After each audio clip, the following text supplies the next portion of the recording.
Sebelum semesta menjelma peradaban dalam warna dan waktu, Tuhan menciptakan jiwa dari cahaya yang lembut dan menempatkannya di tubuh manusia sebagai nyala api yang menjadi pusat kehidupan. Melalui perangkat tubuhnya, jiwa belajar tentang rasa, jarak, kerinduan, dan segala bentuk kehidupan serta jalan pulang. Saat jiwa berada dalam tubuh, manusia berjalan membawa rahasia bahwa dirinya adalah pertemuan antara tanah dan langit, antara lumpur dan permata, antara sebutir debu yang fana dan nur yang abadi.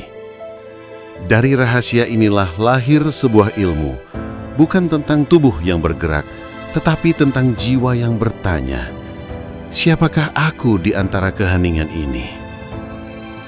Ilmu itu di Barat disebut psikologia, ilmu tentang jiwa, pikiran, dan perilaku. Tapi jauh sebelum Barat menamai jiwa, Islam telah mengenalnya sebagai an-nafs, getar halus yang menjadi inti dari kehidupan. Para filsuf Yunani memandang jiwa sebagai logika, tapi para arif di timur memandangnya sebagai cahaya yang sadar akan dirinya sendiri. Dan di antara mereka berdiri satu nama yang menulis dengan pena kebijaksanaan dan tinta kesunyian, Ibnu Sina, sang tabib jiwa yang menyembuhkan luka tubuh dan gelisah hati dengan kedalaman pemahaman. Ibnu Sina berkata tentang kesadaran diri, bahwa jiwa tidak membutuhkan tubuh untuk tahu bahwa ia ada. Ia mengenal dirinya sebagaimana cahaya mengenali dirinya ketika ia menerangi yang lain. Bayangkan, kata Ibnu Sina, seorang manusia diciptakan melayang di udara, tak melihat, tak mendengar, tak menyentuh apapun. Ia tak tahu bentuk tubuhnya, namun ia akan tetap tahu bahwa ia adalah sesuatu yang sadar akan dirinya. Itulah kesadaran diri yang sejati, kesadaran yang tak memerlukan indera, karena ia adalah cahaya yang menyaksikan dirinya sendiri. Kesadaran diri tidak bergantung pada tubuh, melainkan pada eksistensi jiwa yang mengetahui dirinya sendiri. Inilah fondasi awal dari teori kesadaran diri atau self-awareness. Betapa jauh kita dari kesadaran ini. Kita kini hidup dalam layar, menatap pantulan wajah sendiri, dan menyebutnya aku, padahal yang kita lihat hanyalah bayangan, bukan diri sejati yang bergetar di balik kulit dan piksel. Ibnu Sina memanggil kita untuk kembali, untuk menutup mata agar bisa melihat, untuk hening agar bisa mendengar, untuk kehilangan agar bisa menemukan. Lapisan jiwa dalam diri menurut Ibnu Sina. Dalam kitab Asy-Syifa, Ibnu Sina menulis bahwa jiwa adalah kerajaan dengan 3 lapisan langitnya sendiri. Yang pertama, jiwa nabatiyah, yang bertugas tumbuh, makan, dan hidup. Ia seperti akar yang tersembunyi dalam tanah kehidupan. Tanpa ia, tak ada keberlanjutan. Ia adalah sabar, tenang, dan sederhana. Yang kedua, jiwa hewaniyah, tempat bersemayamnya gairah, kemarahan, dan dorongan. Ia bagaikan angin yang menggerakkan ombak. Bila tak dikendalikan, ia menenggelamkan kapal. Tapi bila diarahkan, ia menjadi tenaga bagi layar menuju pelabuhan. Yang ketiga, jiwa insaniyah, jiwa rasional yang berpikir dan merenung. Ia laksana langit yang luas, tempat bintang-bintang makna bersinar dalam akal manusia. Ia tahu bahwa dunia ini bukan tujuan, melainkan cermin tempat kebenaran menampakkan wajahnya. Ketiga lapisan ini masih hidup dalam diri manusia saat ini. Namun seringkali terbalik arah, kita memberi tahta pada nafsu dan menyingkirkan akal dari tahtanya. Kita menyalakan mesin, namun memadamkan kesadaran. Dan di zaman yang tak mengenal hening, manusia kehilangan rumah di dalam dirinya. Ia seringkali memelihara tubuhnya, namun lupa membersihkan jiwanya. Manusia saat ini sibuk memperindah fisiknya, tapi lupa untuk memperindah jiwanya. Padahal jiwa adalah pusat dari kehidupannya, sedangkan tubuh hanyalah perangkat. Lalu bagaimana jika jiwanya rusak? Apakah tubuh fisik akan tetap terlihat indah? Jiwa bukanlah tempat memproduksi pikiran liar, di mana sifat hewani dijunjung tinggi daripada rasionalitas. Sejatinya, jiwa ialah taman tempat bunga kesadaran tumbuh. Dan seperti taman, ia butuh disirami hening, disinari syukur, dan dijaga dari badai ketakutan yang disebar dunia. Sebab jiwa, dalam bahasa Ibnu Sina, adalah tuan dari tubuh, bukan budaknya. Tubuh hanyalah alat, bukan istana. Jika engkau sibuk merawat istana, tapi melupakan penghuninya, maka engkau akan tinggal di rumah megah tanpa cahaya.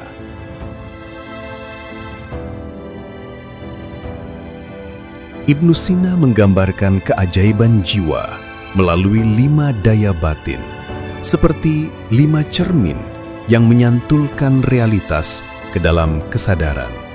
Pertama, al-his al-mushtarak, indera bersama yang menyatukan segala kesan dari panca indera menjadi satu kesadaran tunggal. Ia adalah pintu di mana dunia masuk ke dalam dirimu. Kedua, al-khayal, daya imajinasi yang menyimpan bayangan dari hal-hal yang telah pergi. Ia adalah perpustakaan ingatan, tempat kenangan berdiam dalam cahaya lembut. Ketiga, al-mutakhayyilah, daya yang merajut citra menjadi makna, menyulap pengalaman menjadi puisi, seperti penyair yang menggambar langit dengan kata. Keempat, al-waham, daya intuisi, mata hati yang menangkap makna tanpa bentuk. Ia tahu bahwa cinta itu nyata, meski tak bisa diukur. Ia tahu bahwa kebaikan itu indah, meski tak bisa ditimbang. Kelima, al-hafidhah, penjaga ingatan spiritual. Ia menyimpan bukan sekedar peristiwa, tetapi getar rasa yang menyertai setiap peristiwa. Kelima daya ini dalam dunia modern telah berubah bentuk. Khayal hidup dalam media sosial, waham dikubur oleh logika, dan hafizah digantikan oleh memori digital. Namun yang hilang bukan fungsi, melainkan jiwa dari fungsi itu. Kita masih mengingat tapi tak mengenang, masih melihat tapi tak menyaksikan, masih berpikir tapi tak merenung. Jiwa sebagai tabib bagi dirinya. Ibnu Sina, sang tabib besar, menulis dalam Al-Qanun fit Tibb bahwa tubuh dan jiwa ibarat 2 sisi dari satu cermin. Ketika satu retak, yang lain turut pudar. Tubuh sebagai alat untuk jiwa berekspresi dan berfungsi, semisal untuk berpikir, bernafas, dan bergerak, untuk menangis di saat sedih dan tersenyum di saat bahagia. Kesehatan mental juga bergantung pada keseimbangan unsur jasmani dan rohani. Ibnu Sina mengobati orang gundah dengan musik, menenangkan yang marah dengan kata, menyembuhkan yang takut dengan doa. Ia tahu bahwa akar penyakit jiwa bukan hanya di saraf, tetapi di makna yang hilang dari hidup seseorang. Manusia modern menyebutnya burnout, anxiety atau depresi. Ibnu Sina menyebutnya kekeringan makna, saat jiwa haus tapi diberi hiburan, saat hati lapar tapi diberi perhatian semu. Dan obatnya bukan pelarian, melainkan perjalanan ke dalam. Ibnu Sina mengajarkan bahwa kebahagiaan sejati adalah ketika jiwa terhubung dengan akal aktif, yakni cahaya ilahi yang menuntun segala pengetahuan. Di sana, manusia tak lagi bertanya, "Siapa aku?" Karena ia telah menjadi jawaban itu sendiri. Manusia saat ini sering mencari kebahagiaan di tempat yang berisik, di tengah kerumunan. Tapi kebahagiaan sejati selalu berbisik dalam sunyi. Ia bukan suara keras yang berteriak "aku bahagia", melainkan keheningan lembut yang berkata, aku mengerti diriku. Kebahagiaan, kata Ibnu Sina, adalah ketika akal berhenti berdebat dan hati mulai memahami. Tetapi untuk jiwa yang lupa dan dunia yang bising, lihatlah dunia kini. Manusia membuat mesin yang berpikir lebih cepat, tapi tak bisa merasakan cinta. Mereka membangun jaringan yang luas, tapi kehilangan percakapan dengan dirinya sendiri. Kita sibuk membuat dunia luar cemerlang, padahal dunia dalam kita meredup. Kita berburu validasi dari mata orang lain, padahal yang harus kita puaskan adalah mata hati sendiri. Ibnu Sina menulis bahwa yang paling jauh dari manusia adalah dirinya sendiri. Bukan karena jarak, tetapi karena ia sibuk mengejar bayangan yang diciptakannya sendiri. Maka cermin ini harus dihaluskan. Karena setiap jiwa, kata Ibnu Sina, adalah cermin. Tapi cermin tak bisa memantulkan cahaya jika tertutup debu keinginan dan kabut amarah. Maka bersihkanlah cerminmu dengan tafakur, dengan kesadaran, dengan cinta yang jernih. Karena ketika cermin itu bersih, ia tak hanya memantulkan wajahmu, tetapi wajah dari yang menciptakanmu. Dan pada saat itu, jiwa menjadi lentera, menyinari dirinya, orang lain, serta menyinari dunia. Dan untuk kita manusia yang hidup di abad serba cepat, berhentilah sejenak di tepi kesadaranmu. Dengarkan detak jiwamu sendiri.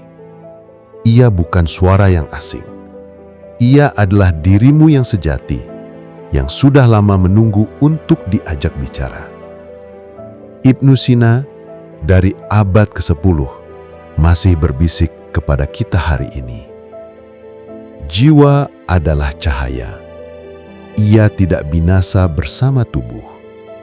Ia akan pulang pada sumber cahayanya. Dan di sanalah segala pencarian kita menemukan maknanya.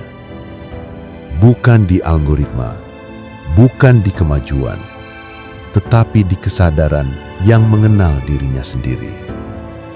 Karena seperti kata para bijak timur, jiwa yang mengenali dirinya telah menembus segala langit tanpa sayap dan menemukan Tuhan tanpa jarak.